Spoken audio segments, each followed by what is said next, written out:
welcome to my channel. I am Cassia Emerald, and on today's episode, we are going to be talking about a topic that, particularly for me, I was always really curious about. I'm a hopeless romantic person. I love stories, books, movies, TV shows, even reality shows.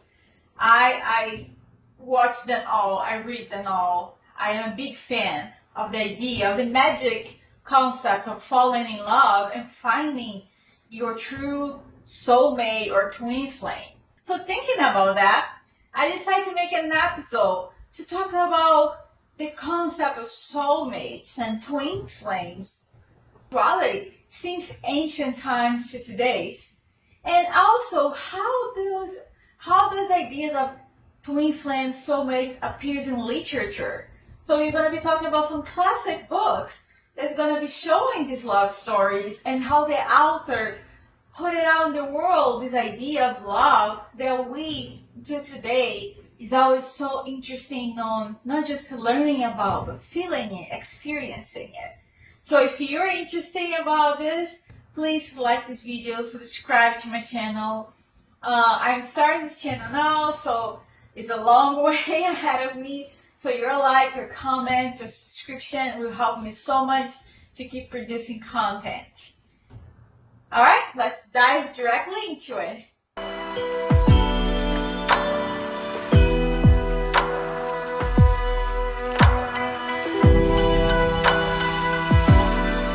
So have you ever met someone who felt familiar beyond any type of explanation? As if your soul already knew them somehow. So today, we're going to explore the mysterious connections known as the twin flame or the soulmate bond. So where does this idea come from? Where the first person thought about this idea that we have some deep connection between souls? Is it found in the mystical traditions, the sacred texts, the stories that have survived across ages and cultures? So this episode is going to be a journey through the spiritual and also mythological history of love. We're going to be tracing the soul's deepest longing for reunion, mirrored not only in divine relationships, but in the heart of human storytelling. Let's start by understanding the difference between twin flames and soulmate. Is there a difference? So in many spiritual frameworks, love is seen not just as an emotion, but as a remembrance. It's like if the soul could recognize itself in another person. Have you ever experienced that? And that can happen not just in a romantic love, but also in a friendship. Is that the fact that when you met someone, you guys click so fast and you understand each other so fast that seems like your soul already knew that person from other lives. It's like that connection exists beyond anything you can explain. So when the interaction starts, it's just your soul recognizes that person. Have you ever feel like that? So soulmate may be a companion from our spiritual family. They walk beside us in this lifetime, guiding us or helping us evolve through joy and pain. But twin flame is said to be mirror of the soul, not simply similar in frequency, but born from the same divine essence. So this idea suggests that the soul wants to split into two, embodying duality in order to experience growth, long, and divine reunion. So twin flame love is often overwhelming, marked by periods of union and separation, designed to catalyze inner awakening. So this idea is not exclusive to one tradition. It is scattered across the mystical roots of many cultures, each collecting their own metaphor, myth, and also history. So twin flames versus soulmates. So while both concepts point toward the deep soul connections, they are fundamentally different in purpose, but also in energy. So soulmates are often seen as part of a soul group, They can be like companions who help you grow, offer support, and share love that's usually stable and nurturing. You can have many soulmates throughout your life. It can be friends, lovers, family. Twin flames, on the other hand, are thought to be one soul that is split in two different bodies. So this connection is often really, really intense, transformative, and can be tumultuous, depending on the level of awareness of the souls. So twin flames come together to trigger growth, confront unresolved wounds, and awaken the highest spiritual truths on us. So soulmates can offer comfort and familiarity, and twin flames bring fire. They bring evolution. They show us a new path in life. They take us out of a comfort zone, and the connection seems to be really deep, more deep than the soul connection. It's more like your soul recognition inside of you. So let's explore more about it, and let's go analyze a little bit of the mystical and spiritual origins of this concept of twin flame. So the first one that we know that start talking about and writing about this idea of soulmate and twin flame was Plato's in the Symposium. In Plato's Symposium, Aristophanes is going to tell the myth of the androgynous beings, whole and spherical, who were so powerful that Zeus decided to split them in two. So each soul ever since wanders the earth seeking its other half. So this tale reflects the ancient Greek mystical perception of Eros as the force that drives the soul back toward unity. So this idea that these beings were so strong, Zeus took the decision to split that in two. And mainly they're described as feminine and masculine.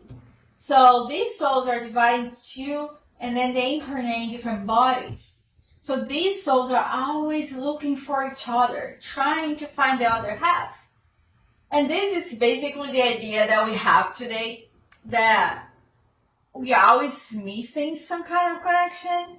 I don't know, if basically described as you have this feeling that something's missing, there's someone out there that will click more with you, and then we always in this constant looking and search. And another culture that we're going to explore these ideas is the Kabbalah.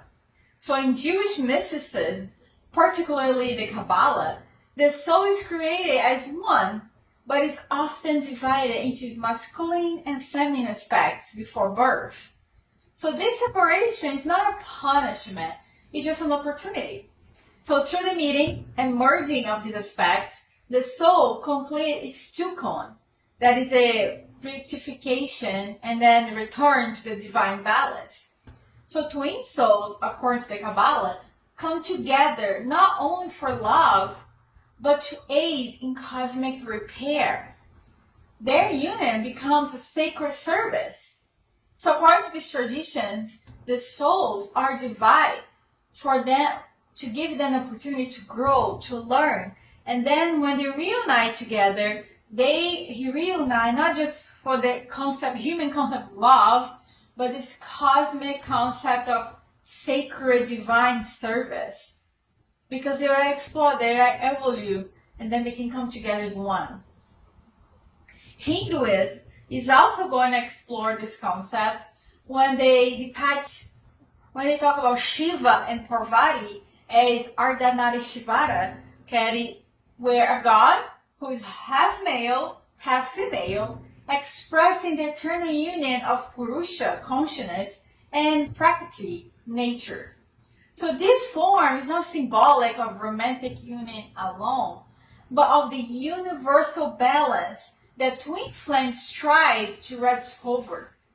So in the stories of Radha and Krishna, divine love is ecstatic, often filled with longing and separation. This ache is not tragic, but is sacred. The pain of separation itself is what going to lead us to divine remembrance.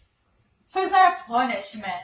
The separation is a way for our soul to keep looking for this deepest connection, keep improving us so we can find this connection. So when the soul is looking for true love, meaning the soul is starting to understand more and more the beautiful of love, friendship, respect, awareness. So you're getting closer to the evolution of your soul. And the reunion of your twin flame would mean that opportunity to learn, to develop. That's why a lot of people say that not everyone will meet their twin flames in one lifetime. If we believe in reincarnation, maybe that would mean in this lifetime I met a lot of soulmates.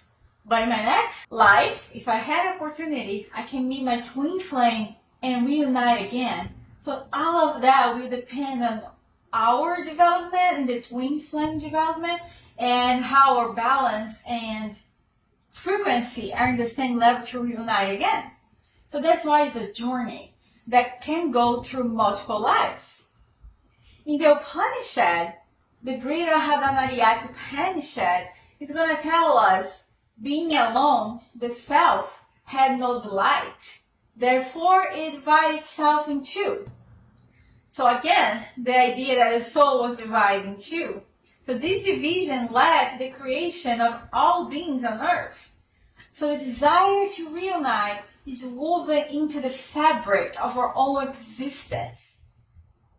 It's like we're missing a part of us that we need to find again to feel full.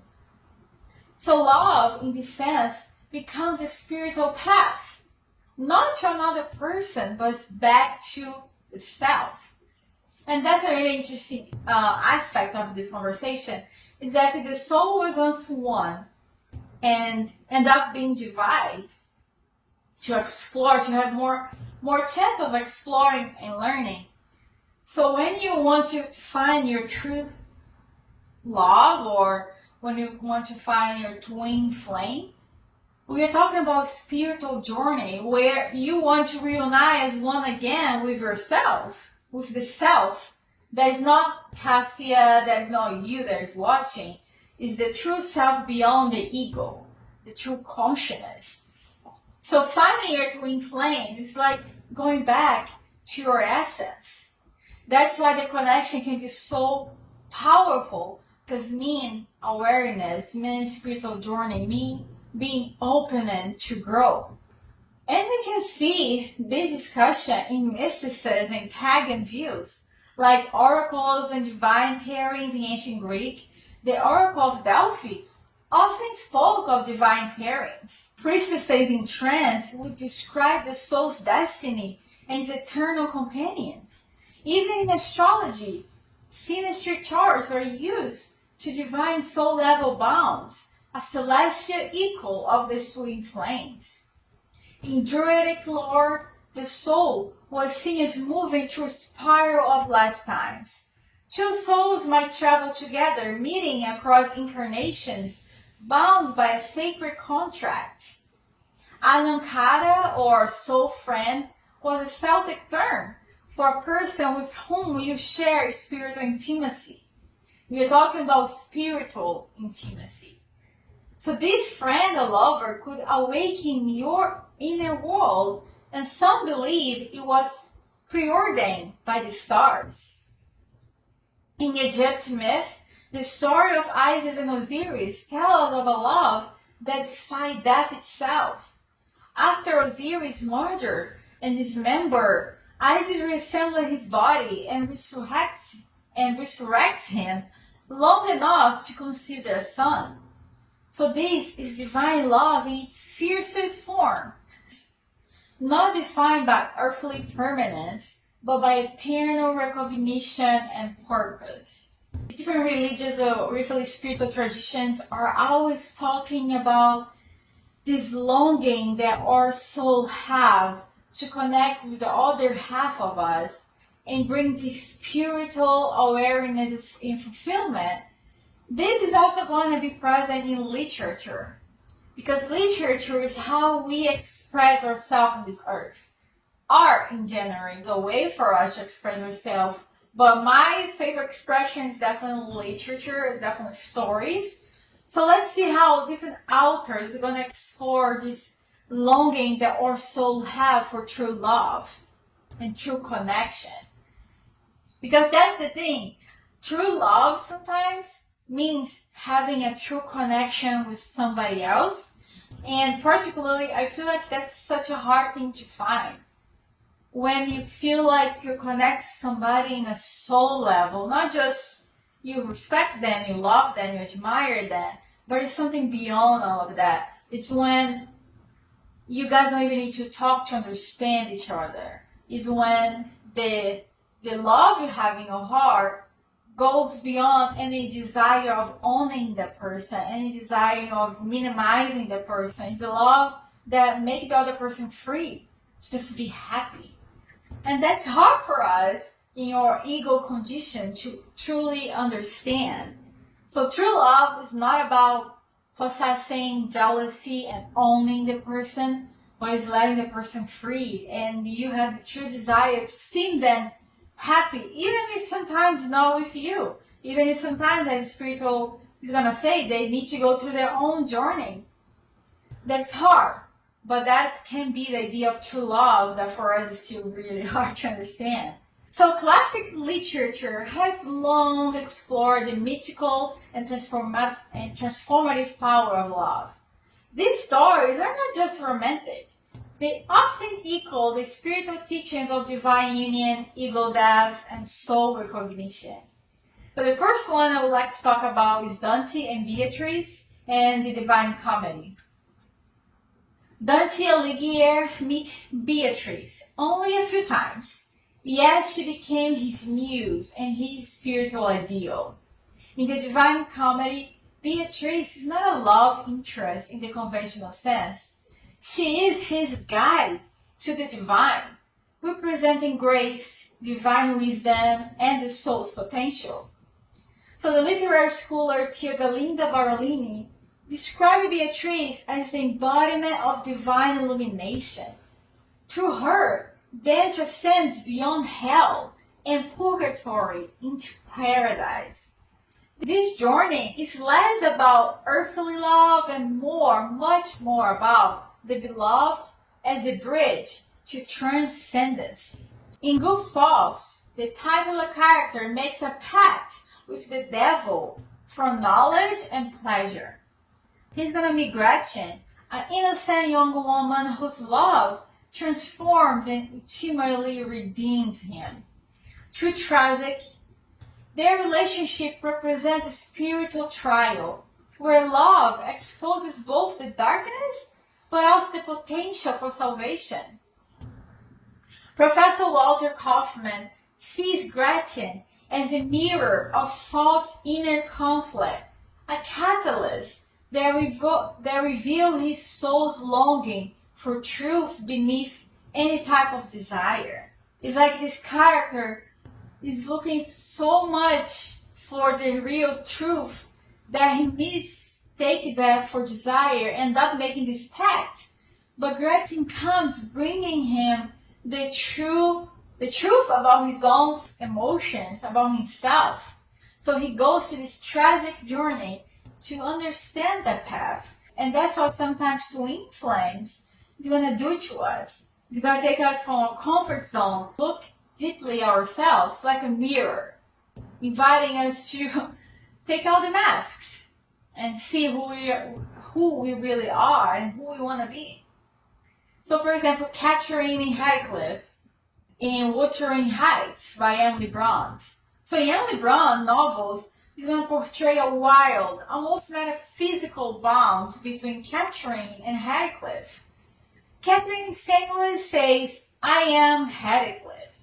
Their love transcends social forms, any kind of morality, norms, and even life itself. The literary critic Terry Egerton interprets that passion as a reflection of pre-social elemental unity. While destructive on the surface, It speaks to an ancient memory of oneness, echoing the twin flame theme of soul recognition and also spiritual possession. In Anna Karenina by Tolstoy, we're going to see the exploration of the consequences of passionate love, ungrounded in spiritual truth. Anna seeks freedom and holiness through love, but instead finds ruin. The scholar George Steiner is going to argue that Tolstoy was warning against confusing romantic love with divine fulfillment. Anna's tragedy shows the danger of projecting transcendence onto another human being without inner awakening. It's like she was looking for something deep, something real, connected, and she ended up projecting that on this man who was not ready for that. Yeah, he wasn't awake, spiritual awake yet. So he couldn't give her what she was looking for, and that's why she suffered. Fitzgerald's tale is not mystical, for example, but yet deeply symbolic. Gatsby constructs Daisy into an ideal, chasing an illusion of love that has long passed. Professor Sarah Churchwell argues that Gatsby's love is not for Daisy herself, but for a version of himself that only exists through her. So the longing, the idealization, and the tragic fall all reflect the modern soul's disoriented search for meaning and completeness in the other. So what those stories are telling us is, in one side we have this longing for the true deep connection we are looking for. In the other side, maybe we're not ready for it. Maybe we are not evolved yet to understand what true love is. But however, all that is part of the human experience. That's why we are here. We are here to experience. We are here to learn through situations. And look for spiritual awakening, look for awareness, look for our own evolving spirituality. So in all these stories, sacred or literary, we're going to find a common thread. The other as a mirror. So twin flames confront our deepest illusions. The joy is intense, but so can be the pain. So they may live, return, or exist only in the silence of your memory. But what they awaken remains. They are not always meant to stay, but always meant to transform. So what is love trying to awaken you? Until next time, may your seeking be tender and your love be true. Ciao!